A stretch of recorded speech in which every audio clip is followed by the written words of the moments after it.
Welcome, boys and girls. I'm just so happy to be here with you again. Did any of you join me for that very first online week of prayer that we did together?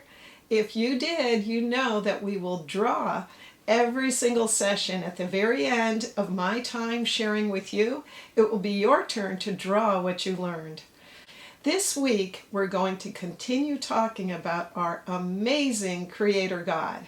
Now, how many of you remember the first angel that we talked about last time when we had our online week of prayer? Let's take a look now from our book. Do you remember the book? All right, let's take a look, and you can read this with me out loud right there, wherever you are. He made the earth and outer space. Now go and tell in every place. So the first angel tells us that God made everything. If it's there, He made it, okay? The whole galaxy, our earth, and everything on our earth, from the tiniest bug to the biggest galaxy. So we're talking this week about God the Creator. You know, when I think of creating something, it's kind of interesting because usually there's a number of steps when you make something, right? First, you have to think about what you might want to create. So you sit there and you think, or sometimes you're walking along and an idea comes to you. And then once you get the idea, you start planning it all out. You might start with making a list of the different steps that you're going to do. Maybe you'll make a picture saying this is what I want it to look like, a diagram of some kind so you'll know how all the parts of it fit together. And then after you have your plan, the last step is to actually go ahead and make it. And then once you make it and along the way, you might have to fix up a few things so that everything works or looks just how you want it to. You know, like let's say you wanted to make something out of Legos that no one had ever made before. Now, I'm not talking about getting the Lego directions out and following them. I'm talking about just dumping out all the random Legos and making that beautiful rustling sound when all the Legos fall onto the floor. And you look at all your Legos and you think through what you want to make and you start working on it. Then you take a few pieces off, you put a few more pieces on.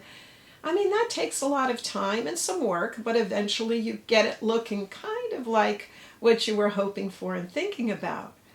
But you know what's really amazing? When God creates something, He does it all at once. He doesn't have to spend any time saying, let me plan this thing out. Let me think about this.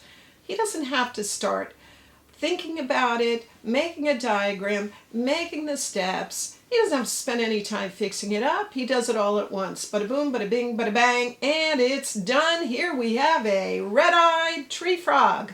And there it is, done. Pretty amazing, right? Look at this guy. You like this guy? But not only that, when God makes something, He has everything planned out for how that thing is going to live, how that thing is going to exist, how that creature is going to survive. Okay, this guy is going to live around ponds. That's where he's going to live. And he's going to be hunting at nighttime. I'm going to give him special eyes so he can hunt at nighttime. And I'm going to make his little digestive system so he can survive on insects. And I'm going to make his red eyes so that they startle the predators away. Wow, look at this guy. Okay, and then God, all of this is just happening automatically. He's programming this guy so that his bright colors will camouflage him in the jungle. And listen to this. God programs this guy so that if a predator is about to approach, this frog can literally feel the vibrations in his feet, and he will hatch his eggs early so they will drop into the water and be safe from the predator. Now that's programming. God is just amazing. I mean, it's just, you just look at all the things around us, and how can you think that there's not a God? Of course there's a creator behind all of this. So how do we show God that we appreciate everything he does as our creator? What does it mean to worship the creator? And that's kind of what we're going to be talking about. We're going to have different words this week. we're going to have a word of the day. And you're going to notice that they're all starting with the same letter to help you remember them. Okay? So today, when we look at how can we really appreciate what God has made for us, how can we appreciate all His amazing creations so that that makes us appreciate the Creator. So the first way that we're going to start today, are you ready for our first word of the week? Okay, here we go. Our first word is be curious. Be curious. Why do we need to be curious? Because if we're not curious, we're missing things that God has put all around in our world and we're not even noticing it. So let's think about how can we be more curious about what God has put in our world just for our own joy and for giving us beauty and interest and keeping everything going on our planet and keeping us healthy. You know, when I leave the house, I have to tell you, I'm usually pretty busy. You could say I'm a woman on a mission. Not so my husband. I'll be rushing to the car, I have my books, I have my papers, people to see, things to do, places to go, and my husband will look down and say, hey Sandy, look down. There's 2 tribes of ants down there. They're different kinds of ants. I'll be like, come on, I got a place to go. I have people to meet here. I don't have time to be looking at ants. I'm probably stepping on them. I shouldn't even be admitting that. But then he'll say, come on, it's really interesting. It's not going to take long. And he'll tell me, and this actually happened. He said, look down there. Those little ants, it looks like star patterns, but it's a bunch of little ants surrounding bigger ants, and they're each holding one of the legs. I'll be like, okay, that does sound kind of interesting. So I'll put down my books, and by this time, my husband will be back out there with a magnifying glass or something like that, and I'll get all down, and I'll look, and sure enough, I'll see these tiny little ants surrounding bigger ants and carrying them away. Wow. So then, when you do something like that, when you take the time to actually look at something interesting and be curious about everything around you in God's creation and be tuned in, you don't just stop there, but you say, wow, God, you are amazing. Do you think you can do that? Be curious. And then when you are curious, make the connection between what you're looking at and the God of creation. Okay? Make the connection between the created and the Creator. Okay, I'm going to tell you a story today about a little boy, who was very curious. In fact, he was so curious, it took him an entire lifetime to figure something out. Our story begins more than 100 years ago, and it's about a guy by the name of Fred Urquhart. Now, little Fred was born in 1911, and he was always asking questions, curious, questions. And he started reading, and he read every single book in the children's library up in Canada where he lived. And so he had to get permission to go to the adult library because there was nothing left for him to read. And by the 1920s, little Fred, as a little boy, had this question. He said, all these beautiful monarch butterflies, these orange and black butterflies, come up here to Canada, but then when it gets cold, they disappear. Where do they go? You know, nobody knew that back then, where the butterflies went. By the 1940s, Fred was a young man in college, and he was still wondering.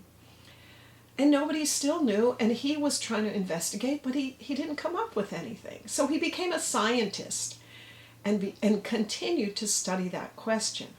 Well, then he met a woman by the name of Nora, and Nora shared that same passion. He actually married her, and they both said, we're going to figure this out. Nora said, we need a big idea to keep up with these little creatures. And they thought, if there's a way up here in Canada we could put some kind of a tag on these butterflies, maybe people then could see the same ones with the tags and we could figure it out. But do you know there was no way to do that until the 1940s when tags were invented that you stick on things in the store, the price tags, and they don't come off. So they started using that same kind of science and put these tags on the butterflies. And then they put articles in newspapers. There was no internet, there was no computer in the 1940s. So they put articles in the newspaper all around the country asking people to look for these tagged butterflies and to write them letters. This was called the Great Butterfly Hunt. Now by the 1960s, they had over 4,000 people around the country putting these tags, even school kids. And you can even do it now. So for years they had this big map and they were putting these tacks on there. Okay, somebody saw one here, somebody saw one there, somebody saw one there. And they were charting where all these butterflies were.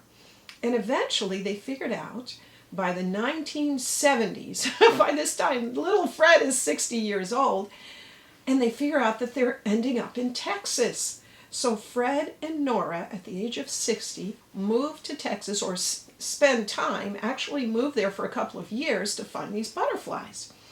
And they travel for 14,000 miles. They travel high, they travel low, all over southwest Texas, and they can't find them. For 2 years, nothing. They say this is like a butterfly black hole. So they start putting ads in the papers again for people to look out for butterflies. Well, one day, an American inventor working in Mexico sees the ad, and he thinks, I think I've seen a lot of butterflies in Mexico. And he thinks, maybe I can help. So what does he do? Writes a letter. It has to go all the way up to Canada. And Fred says, look, I will pay you. I'll pay you, Ken, and I'll pay your wife, Catalina, to try to find the place in Mexico where all these butterflies end up. Again, Ken and Catalina search for 2 full years. They're asking everybody, have you seen butterflies? Have you seen butterflies? Nobody can find them. But finally, one day, Catalina remembers something, and she tells Ken. She said, you know, when I was a little girl, we would have these festivals, and there would be millions of butterflies there, but they were way up in the mountains. So in 1975, Ken and Catalina start climbing these mountains of Mexico. Cerro Pelon is what they're called. And they climb really high. Well, one day, Fred is up in Canada and he gets a letter. He opens that letter and his hands are shaking, just shaking. And Nora says, what's the matter, Fred? Are you okay? He said, they found them. They found them. Well, of course, Fred and Nora start making plans to go to Mexico, but Fred's doctor doesn't think he should go. He says, look, Fred, you're walking on a cane now? You think you're going to climb a mountain that's not safe? You think that stops Fred and Nora? No. January 9, 1975, they make it to Mexico, and they somehow climb up that mountain, and they see millions of butterflies. Millions. Unbelievable. Unbelievable. Just a glorious sight. But still, they don't know if it's their butterflies that were tagged. Fred sits down on a log, and he can't believe what he's seeing. A butterfly lands with one of his tags on it. Now, nobody else had found a tag. Out of the billions of butterflies flying around, within 5 minutes, God put that butterfly there for Fred. And he said, for one truly magic moment, time stood still. So because of Fred's curiosity, here's what we know now. It takes 3 generations of butterflies to complete the cycle. Now let's talk about the life cycle of a butterfly. I think you know about one life cycle of a butterfly. So we're talking about 3 life cycles of a butterfly. So you know that it starts with an egg, becomes a caterpillar, that becomes a pupa or a larvae, and that becomes a butterfly, right? Okay, so all that starts down in Mexico. The butterfly lays the egg goes through all of this, caterpillar, larvae, butterfly, and so when it's a butterfly, it starts to fly north. Now, many of them do land in Texas. That butterfly then lays eggs, That goes through all the stages again, and until there's another butterfly, and then that one starts going north. And eventually the third generation of butterflies ends up in Canada. Now this is the cool thing, only God could do this. The third generation is the super butterfly. It lives 8 times longer than the other 2 generations, and it flies much farther. In fact, it flies all the way from Canada straight back to Mexico to escape the cold winters. Now remember, that third generation butterfly has never been to Mexico in its life. Its mother has never been to Mexico, its grandmother. It is the only one because God has programmed it. Now, any of you take robotics, you talk about programming robotics. God programs these butterflies so that every third generation gets a superpower automatically built into the DNA. God's building blocks. So the monarch comes all the way from Canada, flies straight down to Mexico. Then it rests up because God has made it that it lasts longer than the other butterflies.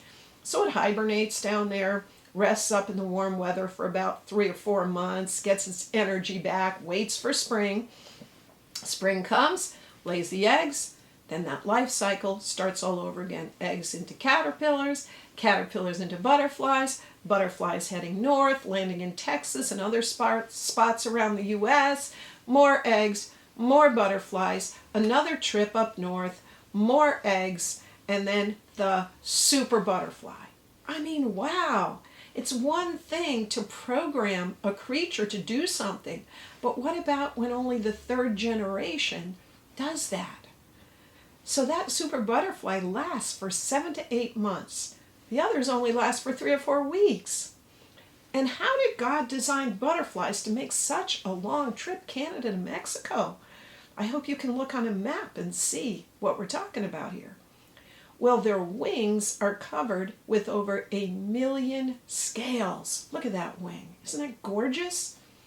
Would you like to see that wing even closer up?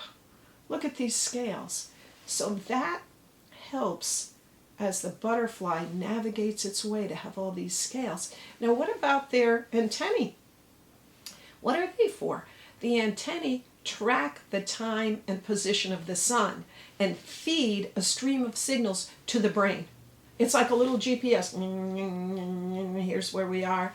Now the tiny hairs on the head gauge the wind speed. So those tiny hairs, how fast is the wind going while I'm doing my GPS here? Their eyes are super sensitive. Their eyes can see light waves and colors that we can't even see. And so that butterfly knows exactly when and where to land. Okay, I've made it to Mexico now. It's just incredible. I love this. I love learning about this. And we would not know all this if little Fred wasn't so curious. So remember, be curious. And remember to worship the Creator, worship God who made the heavens, the seas, and the springs of water. And that starts by being curious about God's wonderful world. All right, now it is your turn. It's time for you to actually draw the monarch butterfly. So I hope you have your paper, your pencils, your crayons, your markers, everything you need. If you don't, you may need to stop this for a minute and gather everything. And if you drew with me last time, you know that there is something that I'd like you to say every time before you start drawing. And that's very important because I don't want anybody saying they got frustrated. I had to practice these a lot myself. So you may have to practice more than once, but get through your first draft. Just like you have a first draft in writing, you can have a first draft in art. Give it a shot, okay? So let's take a look now and read what's on our slide. Number 1, I will not compare my work with others. Number 2, I will not get frustrated. Number 3, I can always try again later. And number 4, I will have fun. Today we're going to start with the monarch butterfly. Now, I know this has a lot of detail and it looks a little complicated, but it's all in the coloring and you can do it. So are you ready? We're going to start today with the antennae of the butterfly. So you're going to start about halfway across your page to leave room for the flower that we'll put in later. So you're going to make a little black dot and then down, kind of like a question mark. And then another little black dot and then down. Okay? Now we're going to make the head, a little bigger black dot for the head, right, connected to those antennae, and then we're going to color it all in. And now for the body, and make it small. I made a little too fat the first time and had to start over. Just a small little curve to it. Another little curve to it like a tiny little bowling pin, and then down, just kind of almost a straight line at the end. And we're going to color that in, and your body will be finished. That wasn't too bad now, was it? Now our butterfly is alighting on a plant, so we're just going to see mainly two of the wings. So we'll put the first wing on, up, flutter around, flutter around, flutter around, and I'm going to start back at the body and connect. All right, there's your first wing. Not too bad. Now here we go, flutter around, stop, and connect. All right, there's our basic butterfly. Now I'm going to come up here and just kind of darken that one wing at the bottom a little bit, and then make a line so that makes a suggestion of the wing behind it that's kind of closed. And now it's time to do our decorating. God decorated the monarch very beautifully. Now what I'm doing is making some little circles right there on the edge of the wing. And later I'll be able to go in and color those, some of them orange and some of them yellow, and leave some of them white. So this will take you a little time, but you can do it. So keep making those dots right along the wings there. And they don't have to be perfect. They don't even all have to be the same size. They can be different sizes, but make them kind of small. It kind of looks a little bit like lace along the edge of the wing there, but it's very pretty. And they'll all be different, and that's what makes them special, because we don't want all of our pictures to look alike, because we're artists. And when you're artists, your pictures look different, don't they? They don't all look exactly alike. All right, I'm kind of liking that, and I'm going to make a little bit of a curved line there. And I think now I am about ready to start on the bottom wing. All right, everybody ready? And if you're not, you can stop a minute, but I'm going to darken this up a little bit here. And now I'm going to start making my little circles. And that one was a little bigger in the corner. That's okay. Just start going around, and different sizes, but keep them small all around the edge. They come out so pretty. Just take your time. And if you want, you can, if you're using a marker, and instead of making little circles in black and you want to just make some dots with your marker, that's okay too. But I kind of like to have that black in there. There's a lot of black in the monarch, and it's very pretty because it makes the bright colors look even brighter. Okay, everybody doing okay? Now we're going to make the big shapes inside the wings. And the trick to that is just make them point to the body. You see how I make them bigger on the end and then kind of pointing back to the body. And they can be all different sizes. Small, large, medium. All right, everybody doing okay out there? And you'll be having so much fun when you get to color them. I like that part the best, because God made the monarch such beautiful colors. All right, now the bottom one, and see there's kind of a little point at the end, pointing back to the body of the butterfly. But different sizes, different shapes, so everyone's picture will be very different, won't it? All right, there we go. Now for the fun part. And I'm coloring that little tiny piece of the other wing that we can see folded orange. And then I'm going to start on the dots. Now what I like to do is mix some colors, because when God paints something, he kind of shades it. So I'm going to leave a little space in there to add some yellow so that the dots are kind of shaded 2 colors. I think that will be fun.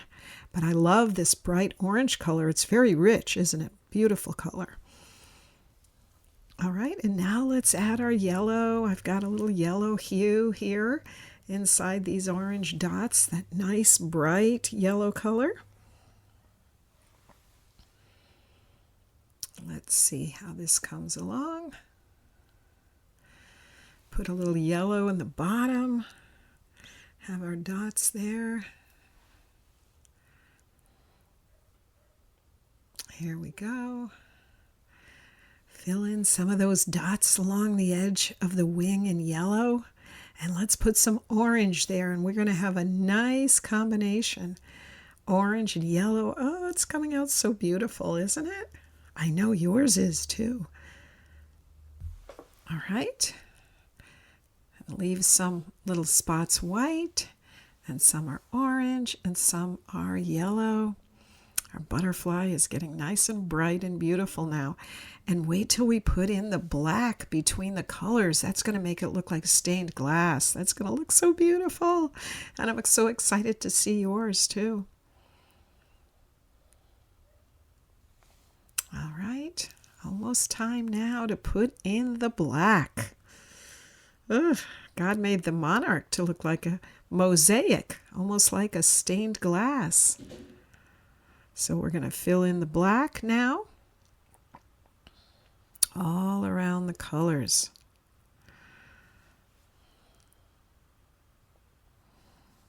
Okay, some more black.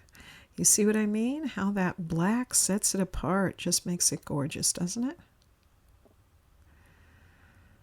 And here we go. Such a beautiful creature. Do you know what? While I'm doing this, I'm looking out the window of my office, and guess what I see? Really, honestly, truly? I just looked up, and there's a monarch on my tree on a flower.